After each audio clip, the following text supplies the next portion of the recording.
What happened from 1967 onwards, which was the work of Weinberg and Salam, incorporating Glashow's earlier work, was really the beginning of the Standard Model. Right. And before that, there had been really rather, competing ideas about what the basic theory should look like. There'd been a rejection of the quantum theory of fields as being not the way to do things, because despite successes in quantum electrodynamics, it wasn't working in particle physics. But the reasons people had for thinking it couldn't work turned out to be wrong. I mean, partly it was that the main attention was on strongly interacting particles, and the underlying model was wrong. People thought that protons and neutrons were elementary, and not surprisingly, when they tried to explain things that way, it didn't work. Because they're not. Because they turned out, and this wasn't until around 1970, it turned out that there was this underlying quark structure, and once you got that as the starting point, things got better. But before that, the things which some of us were doing in around the early 1960s were the beginning of the comeback for quantum field theory, because the other side of particle physics which wasn't working was the theory of the weak interactions. And when Weinberg and Salam, well, what essentially they did was to take a model proposed by Glashow, which put in particle masses by hand, and they modified it to sort of marry it with what Brout and Engler and myself had done in '64. That was the beginning of the first working quantum field theory since quantum electrodynamics, and quantum field theory then sort of grew again from there. Sure. So that was the way the Standard Model really started. It started with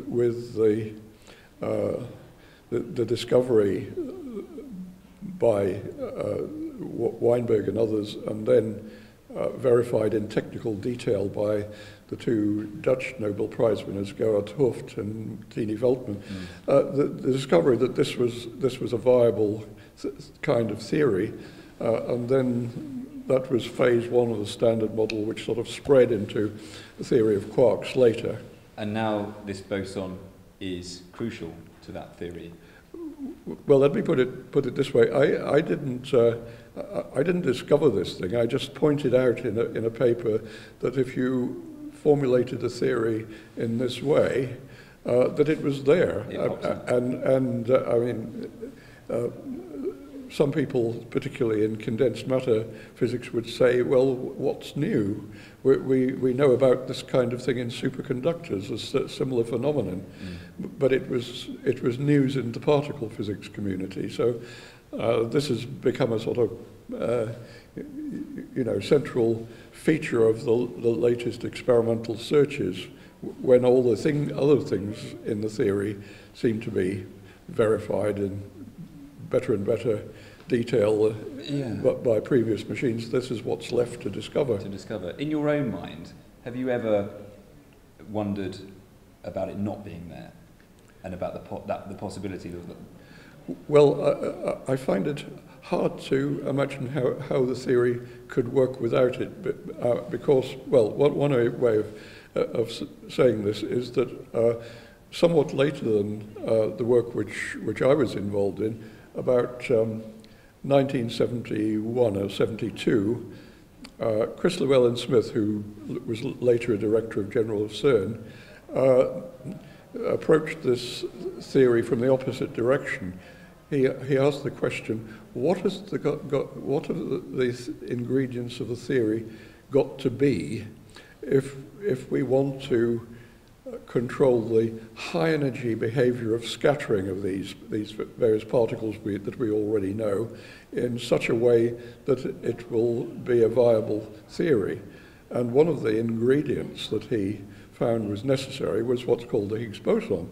It's a rather sort of, well, perhaps a rather esoteric thing from the present-day practical point of view, but if you want to take the W bosons and scatter them off one another, there's a term in what you calculate which goes wrong unless there's a Higgs boson in the theory. And that's the sort of what I call the phenomenological approach to this kind of theory, why it's necessary. Basically, I mean, if you take it out, horrible things happen theoretically, and you get some infinite results. So I can't imagine how you do without it, though other people think they can.